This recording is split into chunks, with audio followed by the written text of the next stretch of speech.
बड़े गाने बजाने के साथ माँ सती पहुंची कनकल। कनकल पहुंच गई। मन में एक प्रसन्नता थी कि बाकी की बहनों से भी मिलूंगी, अपनी माँ से भी मिलूंगी, अपने पिता से भी मिलूंगी। तो महाराज बड़ा सुंदर वर्णन आता है, देखो कितना सुंदर है कि ऋते सर्वे जननी सादरा प्रेमा श्रुकंठ्य। जब तक सती को नहीं देखा महाराज तो सती की मां को बड़ा कष्ट हो रहा था। बाकी बहनें आपस में हंस रही थी, प्रसन्न हो रही थी, लेकिन कष्ट यदि किसी को था तो उनकी मां को कष्ट था कि सभी बेटियां तो आ गई यज्ञ में, लेकिन मेरी सती नहीं आई। लेकिन जैसे ही सती को आते हुए देखा तो महाराज उनको बड़ी प्रसन्नता हुई, और प्रसन्नता हुई गले से लगा लिया, सभी बहनों से गले से मिली है। और तुलसीदास जी ने कितना सुंदर वर्णन किया है, दर्शन कछपू को सलाता सपही बिलोक जरे सब गाता।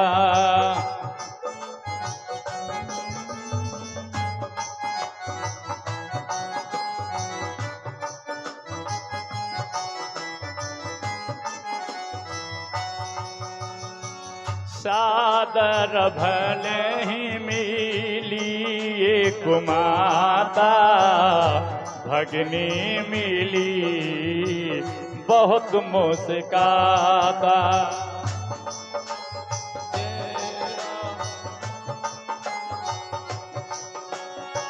सादर भले ही मिली एक माता, भगिनी मिली बहुत मुस्काता। सीताराम तालियां राम यारे राम राम राम सीताराम राम राम सीताराम राम राम। राजा राम राम राम राजा राम राम राम सीताराम राम राम राजा राम राम राम। बोलो शंकर भगवान की जय हो। सुखदेव जी ने राजा परीक्षित को बड़ा दिव्य वर्णन किया। बोले सती से माँ तो गले मिली है। बहनों ने प्रसन्नता पूछी कि बहन सब ठीक ठाक, क्योंकि बहनें भी जानती थी कि सती के घर निमंत्रण नहीं गया है। तो महाराज मायका कब तक? बोले जब तक माँ जब तक मायका, और माँ समाप्त हो गई तो मायका भी दूर सा लगता है। तो माँ से मिलकर के महारानी सती को बड़ी प्रसन्नता। बोले माँ मैं पिता से भी मिलना चाहती हूँ। और जैसे ही महाराज पिता के पास में मिलने के लिए पहुंची तो दक्ष के सामने जाती तो दक्ष मुंह ऐसे कर लेता, इधर से मिलती तो ऐसे कर लेता, कभी पीठ कर लेता। समझ नहीं आई बात क्या है। अंत में समझ गई। बोले हो सकता है पिता का कोई मन मुटाव हो, मुझे क्या लेना देना, ये मेरे पिता हैं। और पिता पुत्री का झगड़ा तो होता ही रहता है, घर में झगड़े होते हैं। चलो मैं जाकर के यज्ञ मंडप को देख करके आती हूँ कि कितना सुंदर यज्ञ मंडप बनाया है। महाराज यज्ञ मंडप को देखने जब गई हैं तो जाकर के क्या देखा है कि उस यज्ञ मंडप में महाराज सभी के लिए स्थान दिया था, सभी के लिए टेबल लगाए, कुर्सियां बिछाई, लेकिन भगवान भोलेनाथ के लिए कोई स्थान जब नहीं देखा तो मन में अत्यंत कष्ट हुआ कि सत्य ही कहते थे भोलेनाथ गे भी मत जाइए, बिन बुलाए जाओगी तो अपमान पाओगी। और आज इतना भारी अपमान हुआ, मैं जाकर के कैसे मुंह दिखाऊंगी अपने भोलेनाथ को कि जिनकी आज्ञा को न मान करके मैं जबरदस्ती यहाँ आई और यहाँ आकर के भोलेनाथ का अपमान है। तो अंदर ही अंदर इतना क्रोध जागृत हो गया, इतना क्रोध जागृत हो गया कि महारानी सती कहने लगी कि नयस्य लोके स्थितिशयानं प्रियस्तथा प्रियो देयव्रतां प्रयात्मना तस्मिन् समस्तात्मनि मोक्तवैर ऋते भवन्तं कथम प्रतीपये। पिताजी, मुझे कष्ट इस बात का नहीं कि तुमने मेरे पति का स्थान नहीं दिया, मुझे तो कष्ट जब होगा कि जब मैं लौट करके कैलाश जाऊंगी तो मेरे भोलेनाथ मुझसे कहेंगे कि दक्ष कुमारी तुम्हारा स्वागत हो। जब मुझे वो दक्ष कुमारी तो मैं वह सुन नहीं सकूंगी, क्योंकि तुम मेरा अपमान करते मैं सहन कर लेती, लेकिन तुमने तो मेरे पति का अपमान किया। मेरी बाकी की बहनें मुझे जिंदगी भर जीने नहीं देंगी, बाकी के देवता हर समय भोलेनाथ को बातें सुनाएंगे। पिताजी, मैं ये सहन नहीं कर सकी। और इतना क्रोध महाराज, इतना क्रोध, अंत में ये भी कहा कि यदद्वयक्षरम रामम गिरिरेति नृणाम, कि भगवान का जो 2 अक्षर का जो नाम है वो व्यक्ति को कल्याण करता है, और तुमने उनसे ही बैर कर लिया, और तुम भोलेनाथ के शत्रु, तुम मेरे भी शत्रु। अब मैं इस देह को रखना नहीं चाहती। यज्ञ मंडप में बैठी और महाराज अंदर ही अंदर देहाग्नि का आवाहन किया, और वर्णन किया जाता है कि ददर्शम देहो हतकल्मषति सद्य प्रज्ज्वाल समाधि अग्निना। आज महाराज अंदर ही अंदर बैठ करके एक दिव्य अग्नि का आवाहन किया, और शरीर में अग्नि प्रकट हुई, और देहाग्नि में इस शरीर को शांत कर दिया। जैसे ही महारानी सती का शरीर जला तो महाराज हाहाकार मच गया, पूरा यज्ञ फिर नष्ट हो गया। और आज भोलेनाथ को सूचना मिली कि पिता के यज्ञ में एक पुत्री का, सती का देह त्याग हो चुका है। भोलेनाथ की समाधि टूट गई, क्रोध आ गया। बोले शत्रुता मुझसे थी, लेकिन उसने तो अपनी पुत्री पे भी इतना ही बैर। तुरंत महाराज जटा खोल दी, और जटा उखाड़ के एक जमीन पे पटकी, तो उस जटा में से एक महान शरीर वाला वीरभद्र प्रकट हो गया। बोलो शंकर भगवान की जय हो। वीरभद्र इतना बड़ा महाराज, आकाश की तरह उसका शरीर, बड़े बड़े दांत और बड़े बड़े बाल, उसके दहाड़ मारता हुआ यज्ञ में पहुंचा, और संपूर्ण यज्ञ वालों को मार मार के भगा दिया। जो यज्ञ का प्रधान यजमान बना, दक्ष प्रजापति पकड़ा, और उसका गला महाराज ऐसे मरोड़ा और यज्ञ कुंड में डाल दिया। कुछ ऋषि मुनि हंस रहे थे, किसी के दांत तोड़े, किसी के बाल उखाड़े, किसी की दाढ़ी उखाड़ी, किसी की भुजा काट डाली, किसी को अंग भंग कर करके सबको दंड दिया। जब सबको दंड दिया तो भोलेनाथ ने महाराज सती के उस देह को हाथ में लेकर के और आकाश में भटकने लगे। इतना प्रेम करते थे, आकाश में भटकने लगे। शरीर नष्ट हो रहा था, कहीं हाथ गिरा, कहीं पैर गिरा, कहीं हृदय गिरा, कहीं मस्तक गिरा, कहीं आंखें गिरी, कहीं जीभ गिरी। जिस स्थान पे जो अंग गिरा, आज महाराज उस स्थान को हम उसी नाम से जानते हैं। बोलो सती मैया की जय हो। जय जय श्री राधे श्याम। प्रेम से बोलो, प्रेम से बोलो।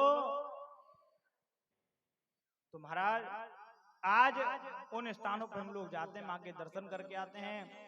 अंततः सभी देवता लोग भगवान भोलेनाथ से क्षमा मांगने के लिए गए, दिव्य स्तुति की, क्षमा मांगी, भोलेनाथ प्रसन्न हुए, और सबको महाराज जैसा जिसका नुकसान हुआ था सबकी भरपाई की।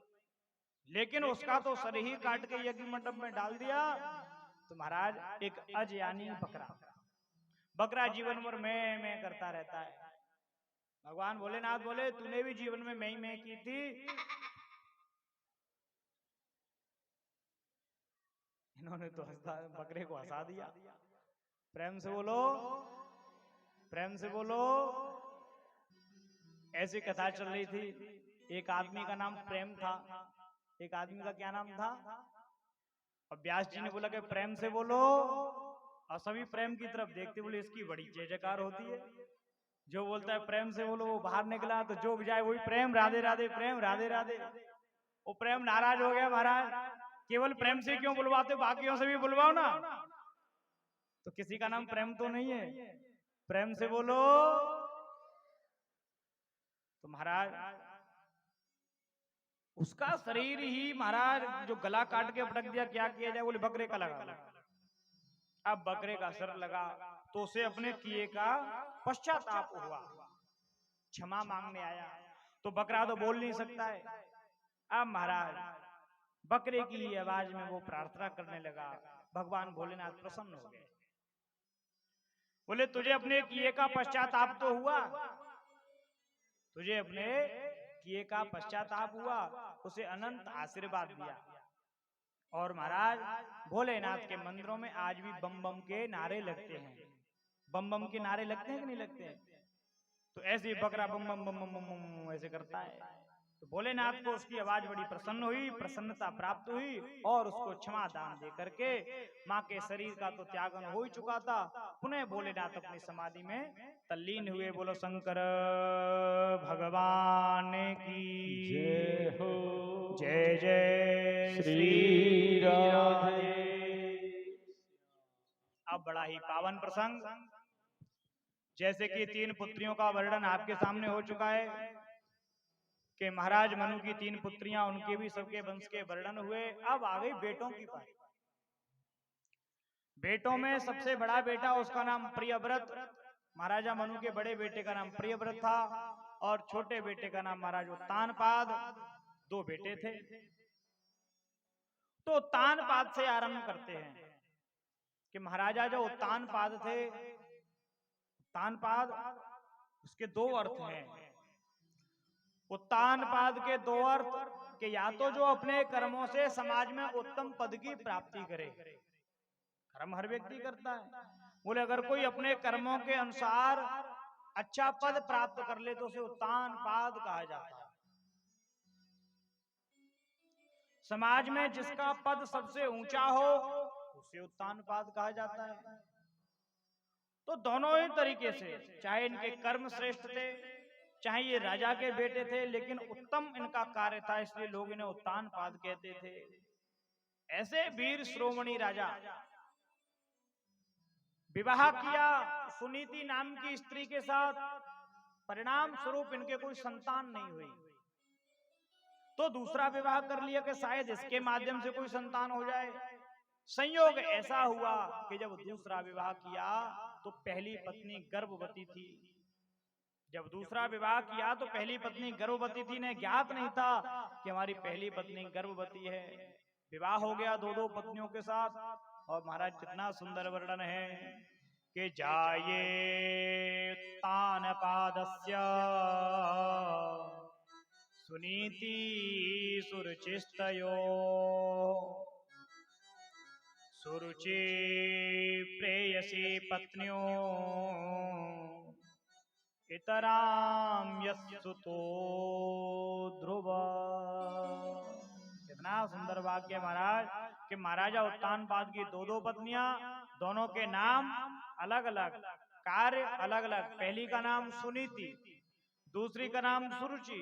सुनीति का अर्थ है महाराज नीति, यानी कि नीति युक्त शास्त्रोक्त बातों का पालन करना, सुंदर विचार वाली, सुंदर भावनाएं वाली, सुंदर नीतियों वाली, जिसकी विचारधाराएं सुंदर हो, जो समाज की भलाई में अपनी भलाई समझे, वो सुनीति होती है। और सुरुचि, जिसको अपने अंदर जो अच्छा लगे वही कार्य करे, अपने शरीर को जो अच्छा लगे वही कार्य करे, उसे सुरुचि कहते हैं।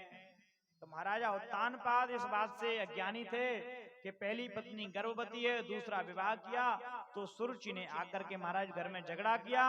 बोले अगर मुझे रखना है तो इसको मत रखिए।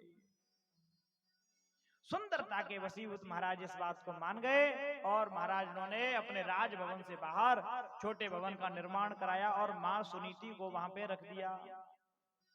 सुरुचि के साथ जीवन यापन करने लगे। समय आने पे महाराज मां सुनीति के गर्भ से सुंदर पुत्र की प्राप्ति हुई।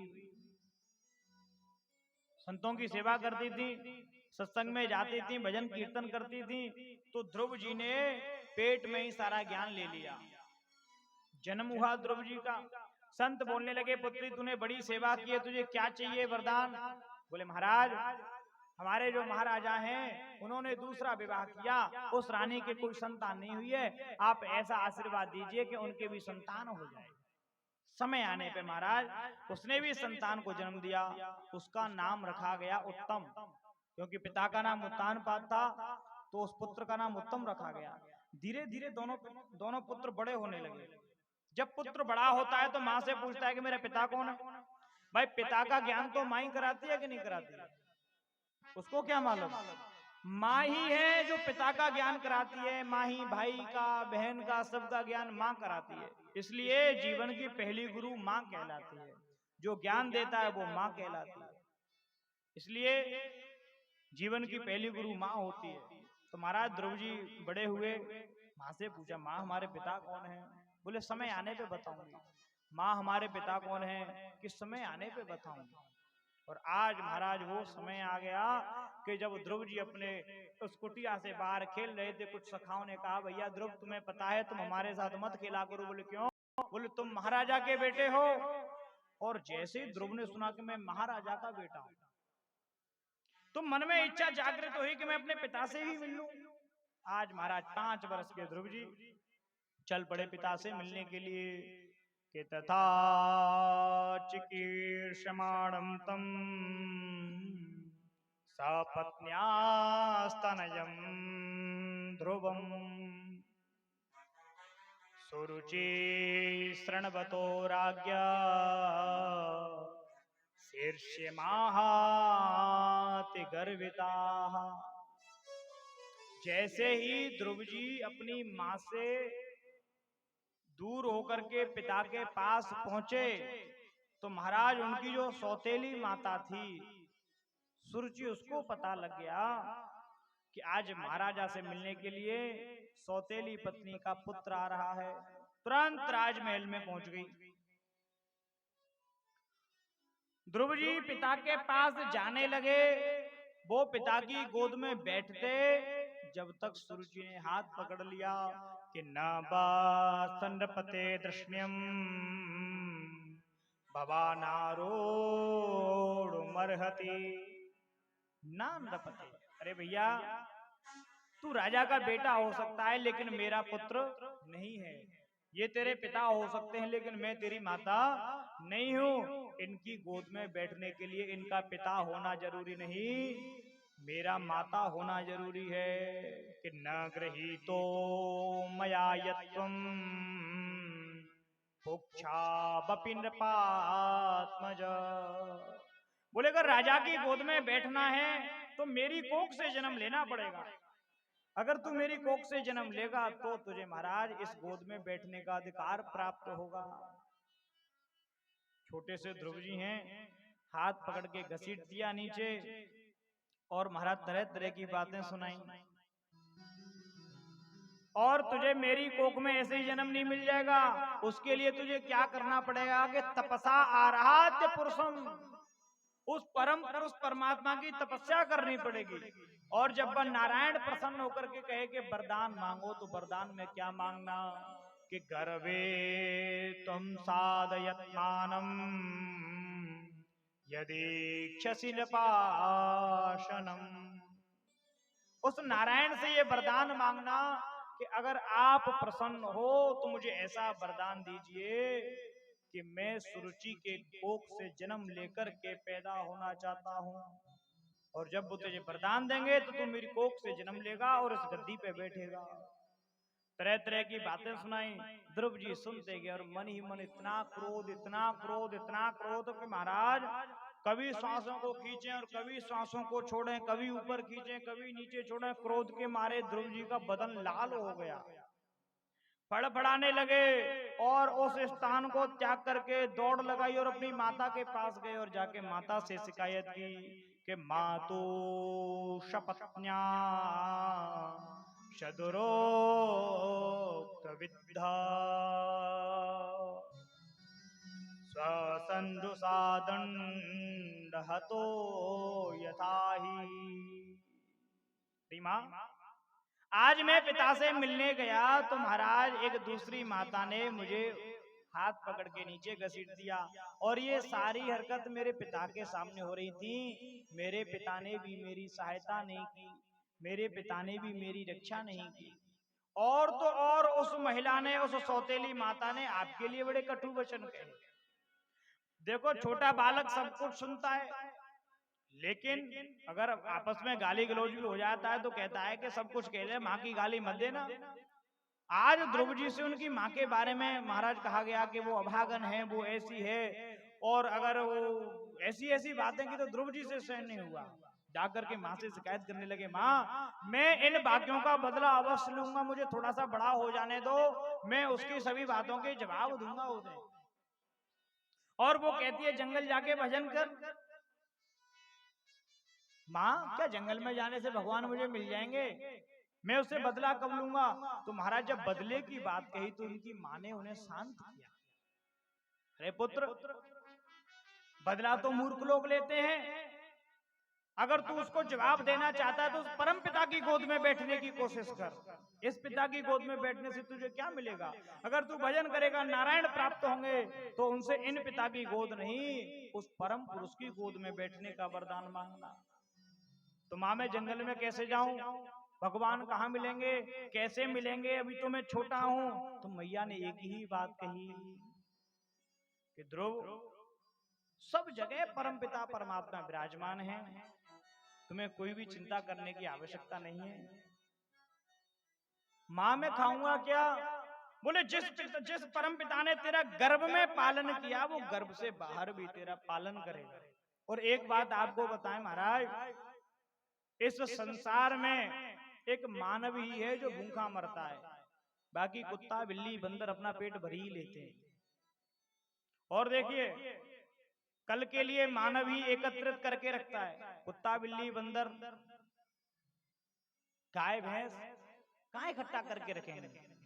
लेकिन फिर भी उनको भोजन रोजाना मिलता है। मनुष्य जो है वो सालों का इंतजाम कर लेता है, लेकिन फिर भी हाय भूखा मरा, हाय भूखा मरा। माँ सुनीति कहती है बेटा कि जो गर्भ में पालन करता है वो बाहर भी पालन करता है। जब तेरे दांत नहीं थे तो दूध का इंतजाम किया, जब तेरे दांत आ गए तो तेरे लिए अन्न का भी इंतजाम किया। आज तू जंगल में जाएगा तो जंगल में भी तेरे लिए इंतजाम वो परम पिता करेगा। बड़ा विश्वास दिलाया। और ध्रुव जी महाराज उस माता के वचनों को सुन करके आज अपने घर को त्याग करके जंगल की ओर निकल गए। बोलो ध्रुव जी महाराज की जय हो। जय जय श्री राधे। प्रेम से बोलो। अब देखिए, ध्रुव जी भजन करने अपनी मर्जी से नहीं गए, मजबूरी से गए।